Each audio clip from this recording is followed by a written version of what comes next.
moment Pietro Moretti walked into the room, the entire dining hall of the Castellano estate shifted to absolute silence. He was not the tallest man in the room. He was not the loudest. But every single person present understood, in the marrow of their bones, that nothing in this hall would happen tonight unless Pietro Moretti allowed it. He took his seat at the head of the long marble table without being shown to it, because of course it was his. Everything in rooms like this eventually became his.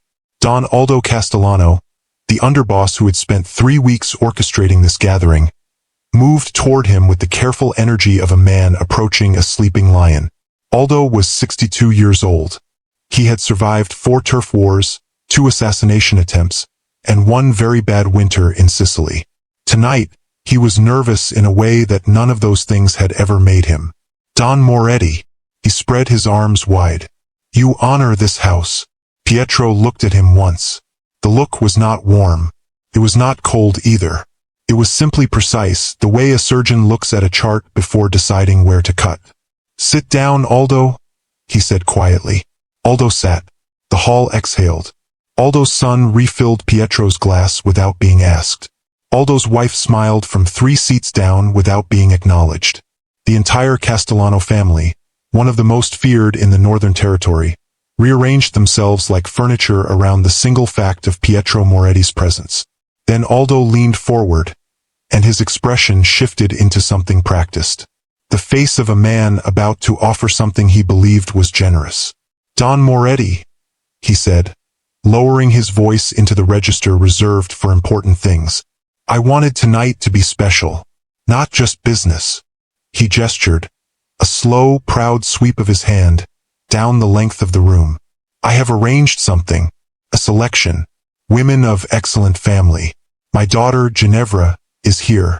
My niece, Rossella, who studied in Florence. He paused meaningfully. Choose any woman in this room that pleases you. Consider it a gift, a bridge between our families. He sat back, satisfied with himself. Pietro did not look at Ginevra.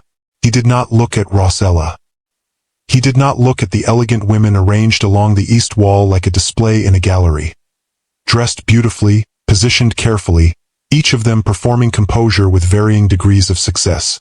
His gaze moved, almost lazily, across the room, and stopped, in the far corner, beside a floor-to-ceiling window overlooking the dark garden. A woman sat alone at a small side table. She had a plate in front of her. Some kind of layered dessert she was working through with quiet, focused enjoyment, and a book propped open beside the plate. Not a decorative book. A thick, serious one, its spine creased from actual use. She was reading. Truly reading, not performing reading, not glancing up to check whether anyone had noticed her being intellectual. Her finger moved along the page. Her brow pulled together over something that clearly required thinking. She had not looked up once since Pietro entered the room. Not once.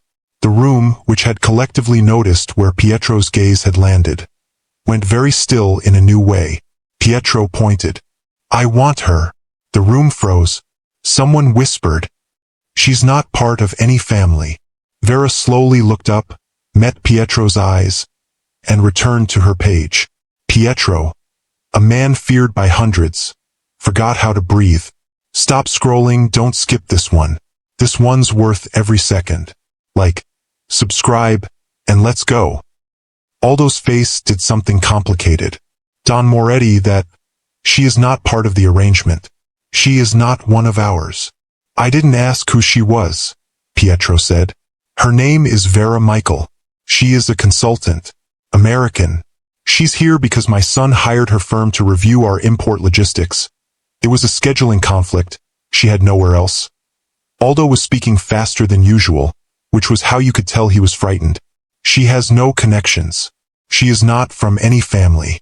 She is simply a woman reading a book at a party, Pietro said almost to himself. Yes. A beat of silence. Interesting, Pietro said. And because Pietro Moretti was a man who believed interesting things deserved investigation rather than dismissal, he stood up. He crossed the room. 47 people watched him do it. Vera Michael, for her part, did not watch him do it.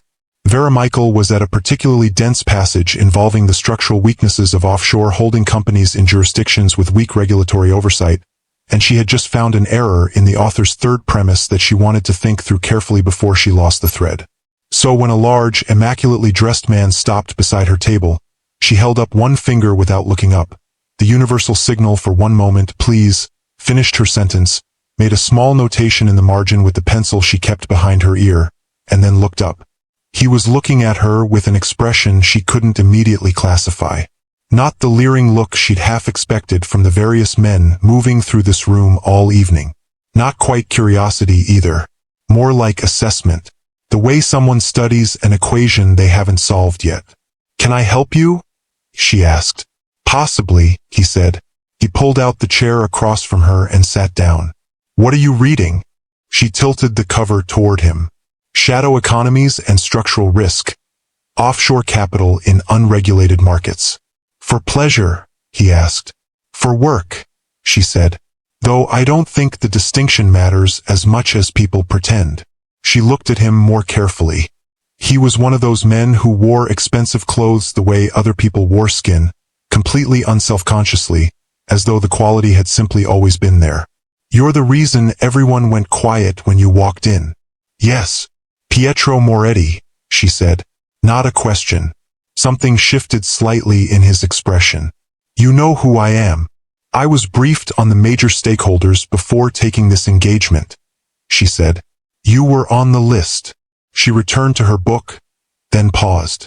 "If you're here to discuss the Castellano logistics review, I'd prefer to schedule a proper meeting. I don't do good work at parties." Pietro was quiet for a moment. "I'm not here about the logistics review," he said. "Then what are you here about?" He considered the question seriously, which she had not expected. Most men in her experience, when they approached women at events, had already decided what they were there about and were simply performing the approach. This man looked like he was genuinely working out the answer in real time. "I'm not certain yet," he said finally. Vera looked at him steadily. She had a very precise internal instrument for detecting nonsense, calibrated by years of working in industries where nonsense was the primary currency. It was not going off. "That's an honest answer," she said. "I'm generally honest," he said. "It's more efficient." She almost smiled. She returned to her book instead. Pietro did not leave. If you're already hooked, hit like and subscribe. This story is just getting started, and it gets so much better. He stayed at that small side table for 40 minutes. He did not speak much. He ordered 2 teas, one of which he placed near her elbow without comment. He watched her read with the focused attention he normally reserved for quarterly financial reports and intelligence briefings. At some point, Aldo Castellano sent his son over with an apologetic expression to murmur that the main table required Don Moretti's attention. Pietro said, "Tell them I'll be there shortly," without taking his eyes off Vera. Aldo's son returned to the main table and delivered this message, and the main table understood from the phrasing that shortly might mean never, and adjusted their expectations accordingly. When Vera finally closed her book and reached for her bag, Pietro said, "You found something wrong in the 3rd chapter." She stopped. "What?" "You made a note. Then you made a face.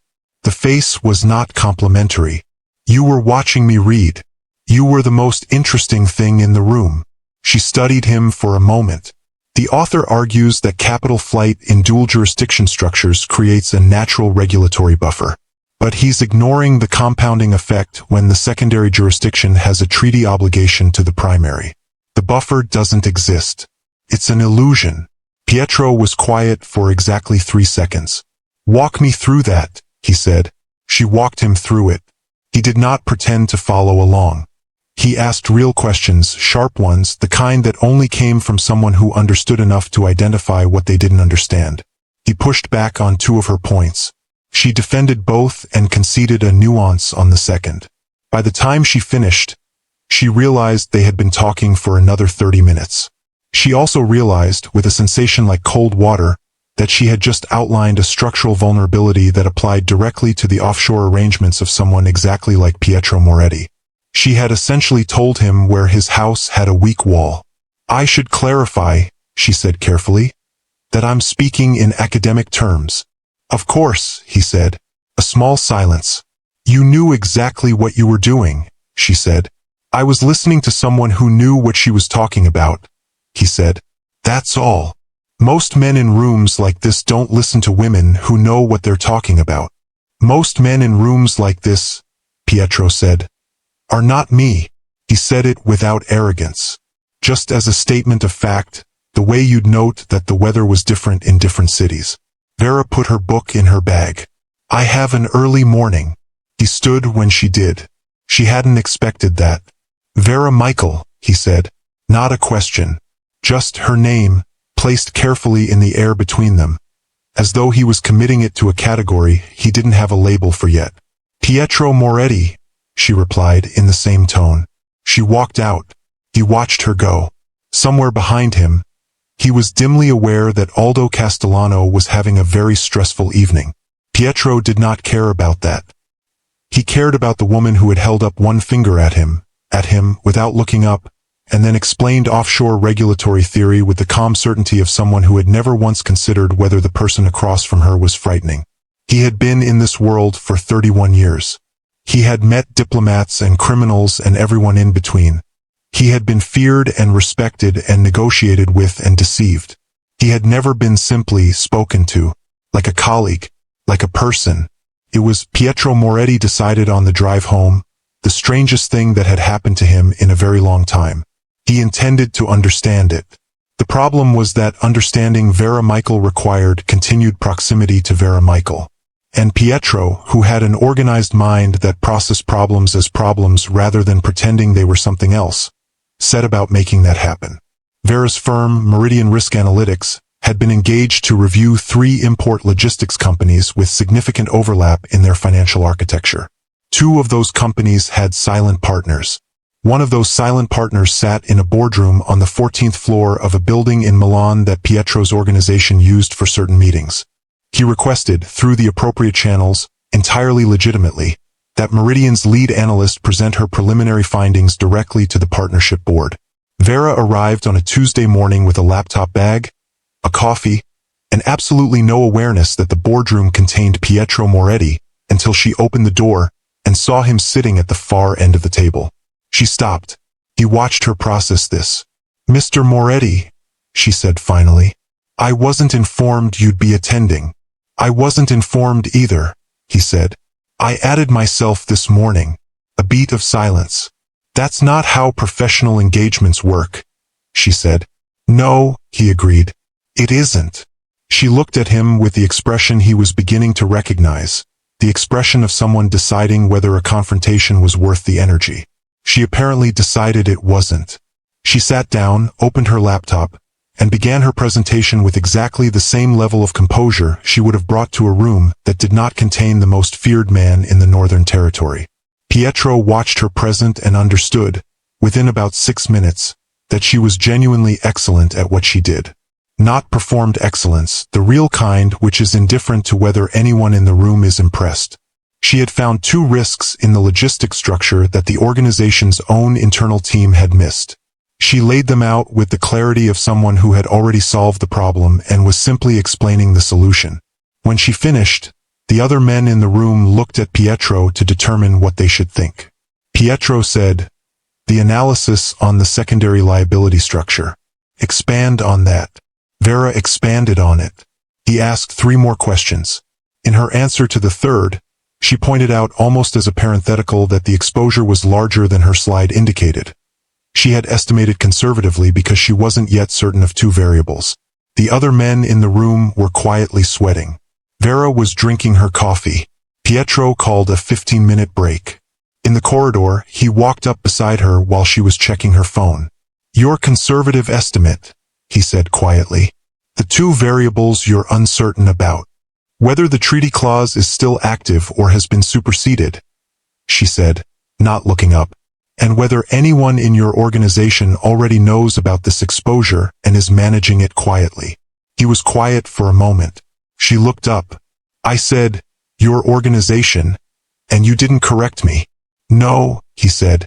"So you know exactly whose interests I'm reviewing." "I knew from the first night," he said. So did you. She held his gaze. Then we understand each other. I think we're beginning to, he said. She went back inside. What happened next was not a courtship in any conventional sense. It was more like a series of collisions.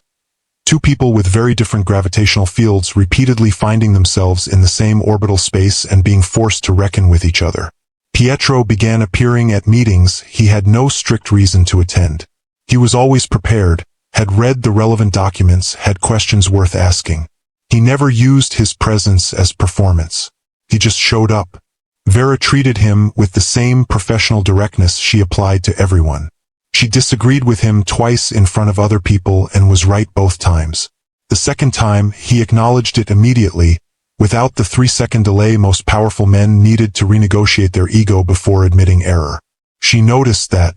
What she noticed more and tried very hard not to think about was the way he listened. Pietro Moretti listened the way very few people ever listened, with his entire attention, with the quality of someone for whom what you were saying was genuinely the most important thing currently happening. It was unsettling. It made her feel, in a way she hadn't anticipated, fully visible. The tea thing happened on a Thursday. She had mentioned offhandedly, during a break in their third working meeting, that she'd started drinking green tea because her usual coffee was interfering with her sleep. A practical statement. A nothing statement. On Monday, she arrived at the meeting location to find a selection of 8 different green teas arranged on the table beside her chair. She stared at them. She looked at Pietro. He was reviewing documents and did not look up. I wasn't certain of your preference, he said. Within the category. How did you? She stopped. You assigned someone to research green tea. I assigned 2 people, he said, still not looking up. For efficiency. Pietro. She used his first name for the first time without noticing she'd done it. That is profoundly unnecessary. He finally looked at her, and there was something in his expression she couldn't entirely read. Something that might have been, in someone less controlled, embarrassment. Would you prefer I not? She looked at the 8 teas. I prefer the second one from the left, she said. Thank you. He nodded and returned to his documents. She sat down and poured her tea and told herself, firmly, that this was not charming. It was extremely charming. 3 days later, she arrived at a restaurant to hand over a revised report in person and found it empty.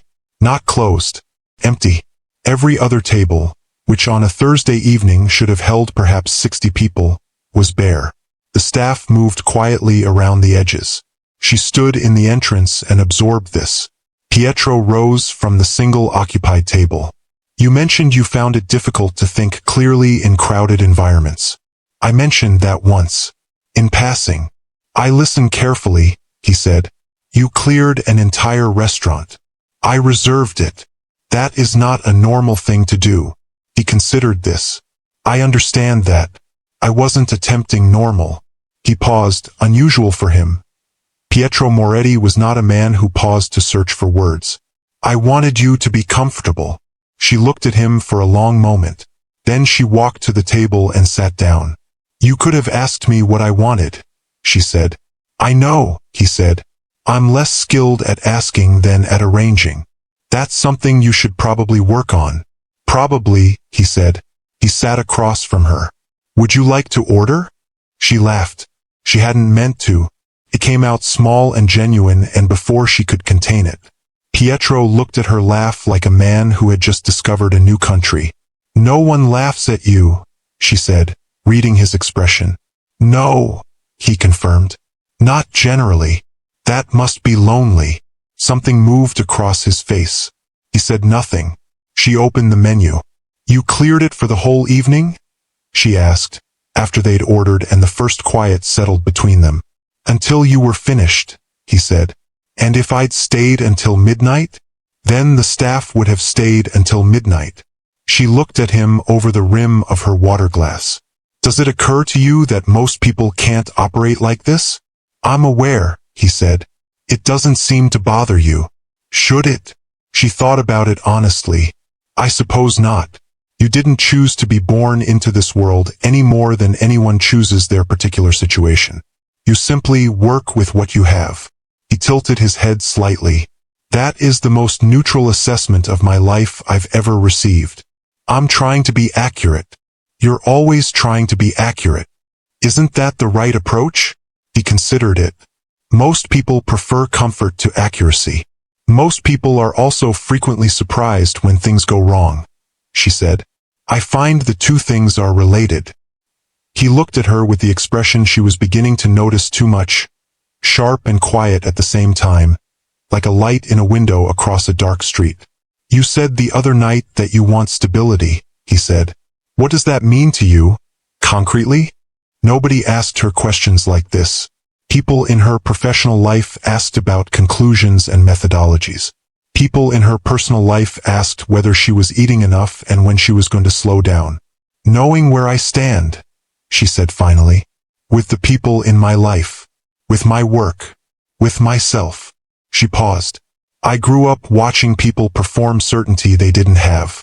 My father presented our family's finances as solid for 6 years after they weren't. My mother knew, I think, but maintained the performance because the alternative was frightening. She turned her glass slowly on the table. I decided very early I would rather have the true uncomfortable thing than the false comfortable one. At least with the true thing you can work with it.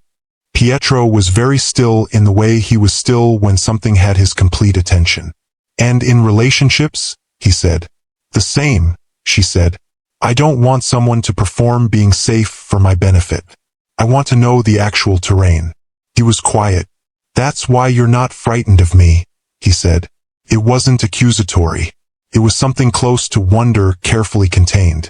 I have a clear picture of what you are, she said.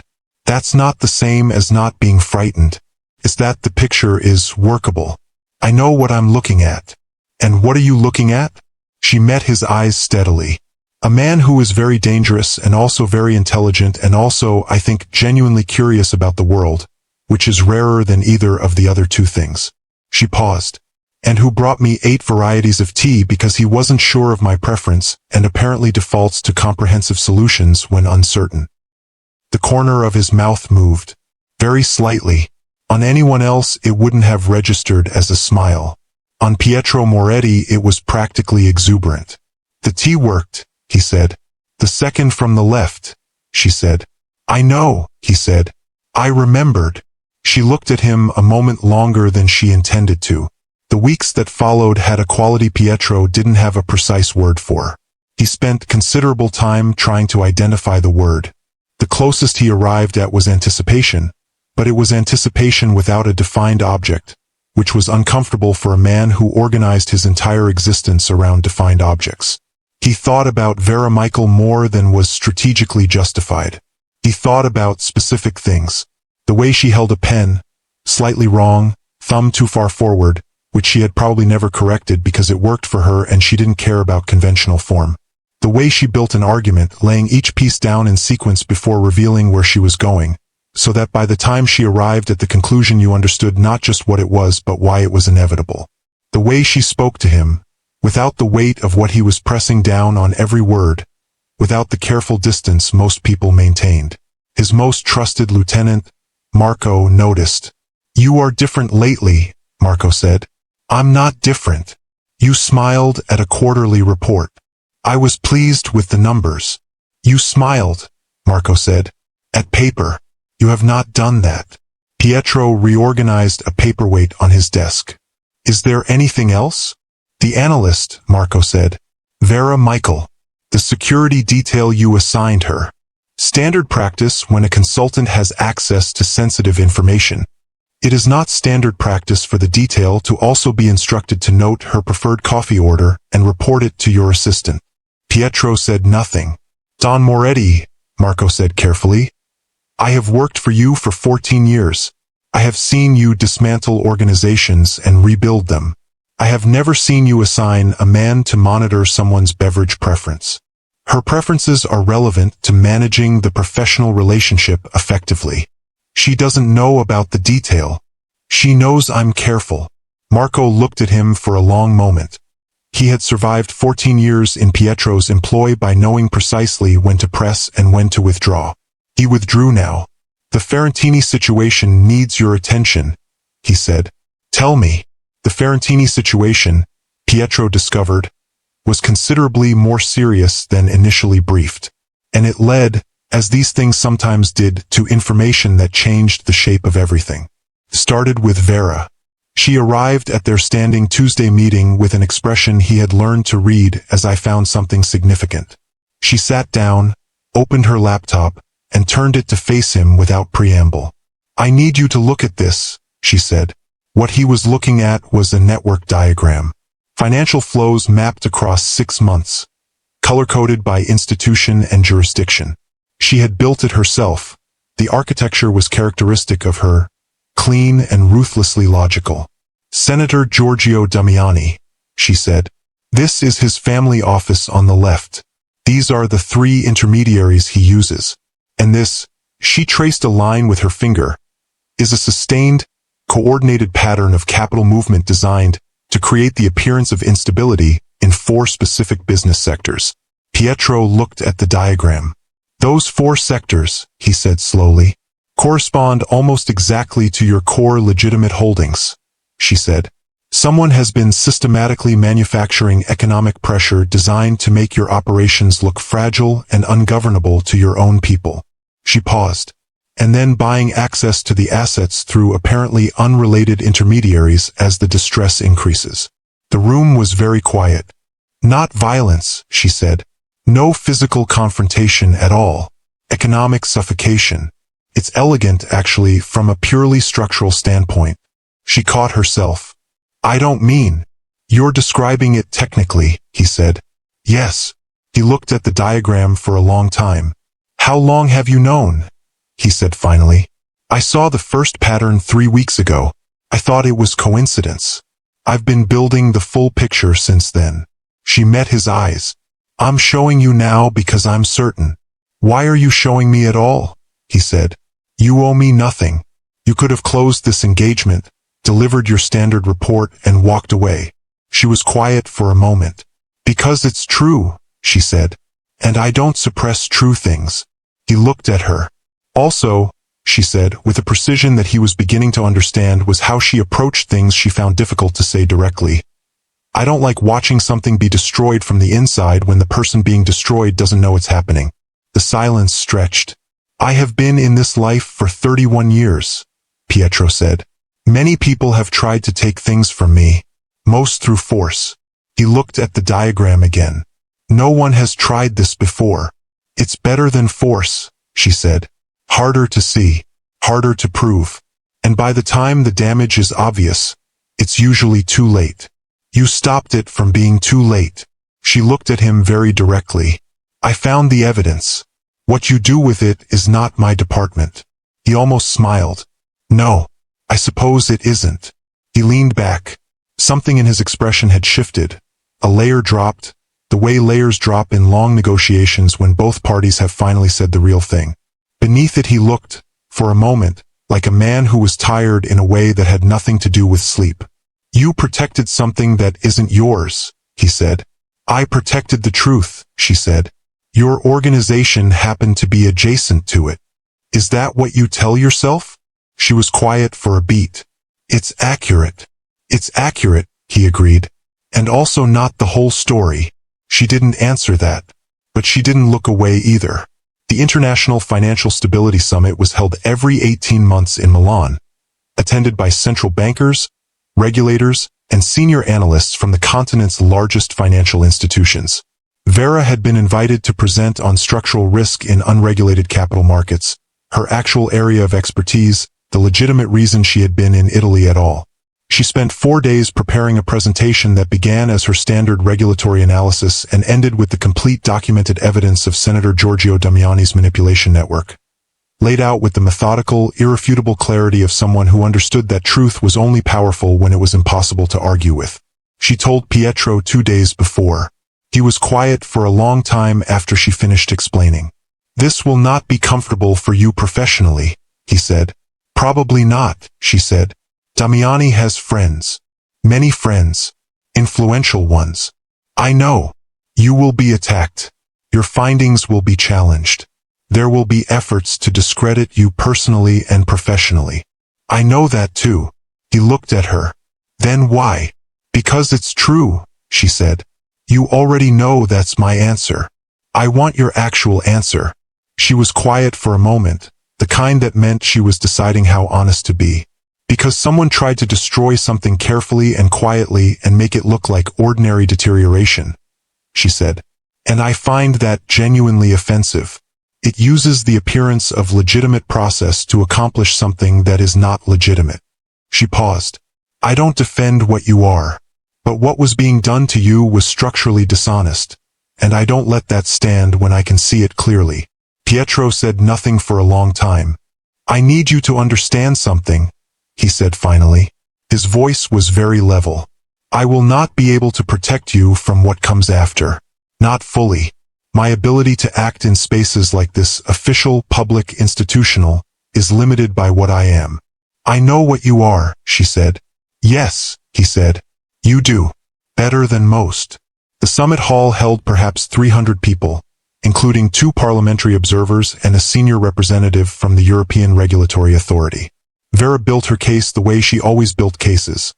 Piece by piece, each element placed exactly, no flourish, no theater, just the architecture of evidence laid out with such clarity that the conclusion became impossible to avoid. When she introduced the Damiani network, the room shifted. She spoke for 11 minutes on the documented flows. She named the intermediaries. She cited dates and amounts. She connected each element to the publicly available record in a way that meant every journalist in the room could verify it independently by end of day. The hall erupted, not in the way of violence but in the way of a room in which a great many important people had just understood that the geography of their world had changed. Voices from multiple directions. The parliamentary observer leaning sharply toward his colleague. Phones raised to photograph the slide. Vera did not rush through it. She did not slow down either. She maintained exactly the pace she had planned. At the far side of the room, in a seat he had not been officially invited to occupy, Pietro Moretti watched. He watched her absorb the room's upheaval without flinching. He watched her answer the first hostile question from a Damiani associate with 4 sentences that dismantled the objection completely and courteously. He watched her manage the next 20 minutes, the controlled chaos of aftermath, the swarming journalists, the tight cluster of regulators who wanted to speak with her immediately, with the same calm she brought to reading a book at a party. He had spent 31 years in a world where strength was almost always performed, where you projected it, managed its appearance, calibrated exactly how much of it other people were allowed to see. He had never, until this moment, seen strength that had no awareness of being watched. She didn't do it for the room. She did it because it was true. He was outside when she finally emerged from the cluster of officials and journalists, her laptop bag on her shoulder, her expression carrying the mild fatigue of someone who had spent 6 hours being precise. She stopped when she saw him. You were there, she said. Yes. You didn't have to be. I know. A beat of quiet. It went well, she said, in the slightly careful tone of someone testing whether that was obvious. Yes, he said. It did. Around them, people moved through the lobby, journalists, officials, staff with lanyards and clipboards. Nobody was looking at Pietro specifically, which was unusual enough that he noticed it. He had spent 31 years in rooms where everyone maintained at least some portion of their attention on him. Vera Michael had apparently given them all something more interesting to watch.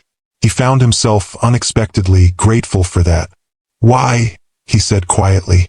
The real answer. Not the structural integrity of honest process. Not because it was true. He paused.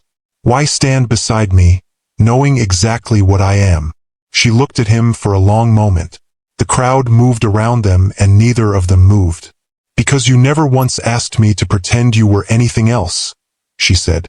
The words landed with a weight he hadn't anticipated. In 31 years, people had made many things of him. They had feared him and courted him and built narratives around him. The mythology of the untouchable man, the stories that accumulated like scar tissue around someone who held the kind of power he held. Some people tried to redeem him in their minds. Others flattened him into pure threat. His own mother had spent the last decade of her life pretending the word dangerous didn't apply to her son. Vera Michael had looked at him from the very first night and seen him clearly and said nothing about it.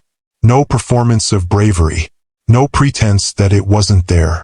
Just acknowledgement, steady and plain. You are not a good man. But you are not careless. That matters. No demand that he change. No fiction that made her comfortable at the expense of accuracy. Just the true thing held steadily. He reached out and touched her hand. Not a gesture of possession. Not the claiming that people expected from men like him. Just his fingers over hers, careful and deliberate. The way you touch something you want to be certain is real. She looked down at their hands. Then she looked up at him. My life will always be dangerous, he said. Structured. Heavy. I will never stop being who I am. I have no intention of offering you safety that would be a lie, or a version of me that is easier to be near. I don't need you to be safe, she said. Her voice was very steady. I need you to be honest. He had negotiated for a great many things in his life. He had acquired and protected and held things that most men could not imagine holding. He had made decisions that cost other people everything. None of it had required him to be known. Truly known the way this woman knew him. Not with the knowing of power or strategy or fear, but with the knowing of someone who had simply paid attention. He stepped toward her. She didn't move back. When he kissed her, it was not urgent. It was the opposite of urgent. It was the kiss of two people who had arrived at the same conclusion by different routes and were taking a moment to acknowledge that the journey had been worth it. Later, sitting in the quiet of a car moving through the lit streets of Milan, Vera said without looking at him, I should tell you that I'm going to continue working on other engagements. I don't adapt my professional life to relationships. I would not expect you to, he said. And when I find something in your organization's structure that creates liability, I'm going to tell you, and it won't always be comfortable. No, he said, probably not. I'm not going to pretend this is simple. I've never found simple to be particularly accurate, he said. She was quiet for a moment. Then she turned and looked at him with the expression he had come to understand was her equivalent of warmth. Not performance, not softness, but the real thing underneath the precision. The tea was actually good, she said. The second from the left. He looked at her. I'll make a note. You already have someone making notes. Two someones, he said. She shook her head, but she was almost smiling. He watched her almost smile and felt, for the first time in a very long time, that the room he was sitting in was exactly the right room. Not because it was safe. Not because it was easy. But because the person beside him saw him clearly and had chosen to stay anyway. That Pietro Moretti had come to understand was the only honest foundation anything could be built on. And he was, whatever else he was, very good at building on honest foundations. The city moved past the windows. Neither of them spoke for a while. The silence between them was the kind that didn't need filling. If this story hit you somewhere real, if you felt something watching these two find each other without illusion or performance, give this video a like, drop a comment with your favorite moment, and subscribe so you never miss a story like this one. Thanks for watching. See you in the next.